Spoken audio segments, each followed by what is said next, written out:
Hello guys, welcome back to my channel. మనం రీసెంట్గా చాలా న్యూస్ ఛానల్స్లో కానీ యూట్యూబ్ ఛానల్స్లో కానీ చూస్తూ ఉన్నాం. సో చాలామంది ఇండియన్స్ని వెనక్కి పంపించేశారని కానీ, లేదంటే ఇండియన్స్ మీద ట్రంప్ అయితే పగబట్టాడని కానీ, లేదంటే అమెరికా నుంచి అయితే చాలామంది స్టూడెంట్స్ని డిపోర్ట్ చేశారని చెప్పి అయితే చాలా న్యూస్ ఛానల్స్లో అయితే చూస్తూ ఉన్నాం. సో అందులో ఎంతవరకు నిజం ఉంది, నిజంగా జరుగుతుందా లేదని అయితే ఈ వీడియోలో అయితే డిస్కస్ చేద్దాం. లాస్ట్ వరకు అయితే చూడండి.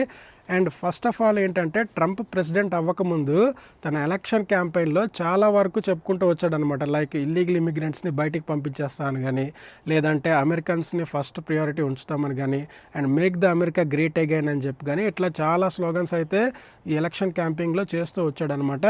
అండ్ పవర్లోకి రాగానే ఫస్ట్ ఎగ్జిక్యూటివ్ ఆర్డర్స్ కూడా దాని మీద ఇచ్చాడనమాట. సో అందులో ప్రాసెస్లో ప్రకారం ఏంటంటే, ఇల్లీగల్ ఇమిగ్రెంట్స్ని బయటికి పంపించేయాలని చెప్పేసి ఒక ఐస్ అని చెప్పేసి ఒక ఎన్ఫోర్స్మెంట్ అయితే క్రియేట్ చేశాడు. Ice is nothing but immigration and customs enforcement అని చెప్పేసి. సో ఇది ఏంటంటే, ఎక్కడైతే ఎక్కువ ఇల్లీగల్ ఇమిగ్రెంట్స్ ఉంటారో వాళ్ళ దగ్గరికి వెళ్ళి రైడ్స్ చేసి, సో వాళ్ళు ఇల్లీగలా కాదా అని చెప్పి వెరిఫై చేసుకుని వాళ్ళని డిపోర్ట్ చేస్తున్నారు అనమాట. సో ఈ ప్రాసెస్లో ఏంటంటే, చాలామంది మన ఇండియన్ స్టూడెంట్స్ అయితే దొరికిపోతున్నారు. సో ఎందుకు దొరుకుతున్నారు అంటే, సో నార్మల్గా ఇండియన్ నుంచి వచ్చే స్టూడెంట్స్కి వర్క్ పర్మిట్ కానీ వర్క్ ఆథరైజేషన్స్ కానీ ఏముండదు అనమాట. సో ఇల్లీగల్ ఇమిగ్రెంట్స్ని పట్టుకునే ప్రాసెస్లో ఈ ఐస్ కమిటీ ఏదైతే ఉందో వెళ్ళి రైడ్స్ చేసినప్పుడు అండ్ మన వాళ్ళు కూడా దొరుకుతున్నారు అనమాట.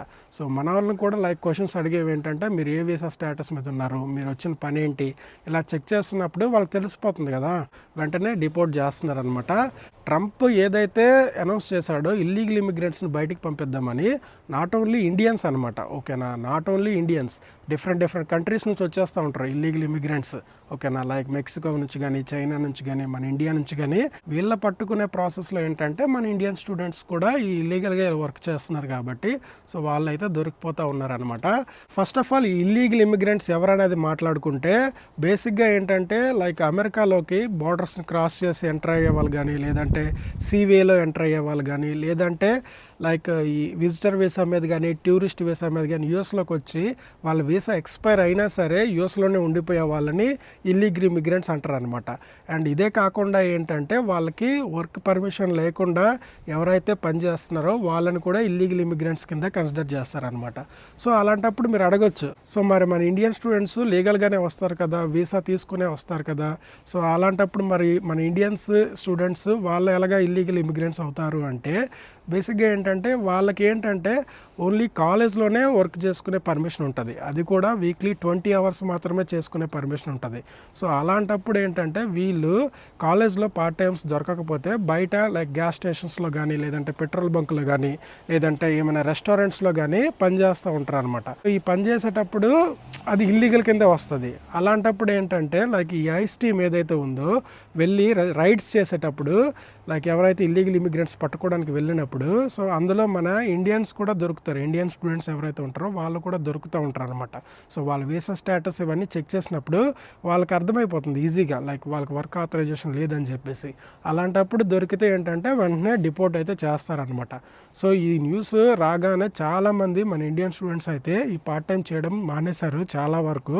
అండ్ ఇంకా కొంతమంది చేస్తూ ఉన్నారనమాట. సో వాళ్ళైతే చాలా ఆలోచించుకోవాలి.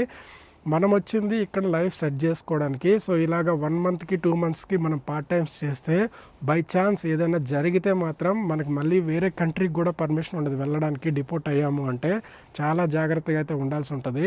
అండ్ మనం రిటర్న్ వాళ్ళని అడగడానికి కూడా లేదనమాట, క్వశ్చన్ చేయడానికి కూడా లేదు. ఎందుకంటే మనం వీసా ఇంటర్వ్యూకి వెళ్ళేటప్పుడు మన దగ్గర సరిపోయే ఫండ్స్ ఉన్నాయని చెప్పి మన బ్యాంక్ స్టేట్మెంట్స్ అవన్నీ చూపించే వస్తామన్నమాట. సో మనం రిటర్న్ క్వశ్చన్ చేయడానికి కూడా లేదు, ఓకేనా. సో మీరు అడగొచ్చు, మరి వీళ్ళు ఇల్లీగల్గా చేస్తున్నప్పుడు మరి స్టోర్స్ కానీ లేదన్నా రెస్టారెంట్లు కానీ ఎందుకు పని ఇస్తున్నాయి అంటే, సో ఫస్ట్ ఆఫ్ ఆల్ ఏంటంటే, అదే పని అమెరికన్స్కి ఇస్తే చాలా ఎక్కువ అమౌంట్ ఇవ్వాల్సి ఉంటుంది, ఓకేనా. బట్ ఏంటంటే ఇలా ఇల్లీగల్ ఇమిగ్రెంట్స్ తక్కువ అమౌంట్కి అయినా సరే వర్క్ చేస్తారనమాట. సో అలాంటప్పుడు స్టోర్స్ కానీ రెస్టారెంట్స్ కానీ వాళ్ళకి మనీ సేవ్ అవుతాయి అని చెప్పేసి ఇట్లా ఎవరైతే అన్డాక్యుమెంటెడ్ పీపుల్ ఉంటారో సో వాళ్ళకైతే పని ఇస్తాయి.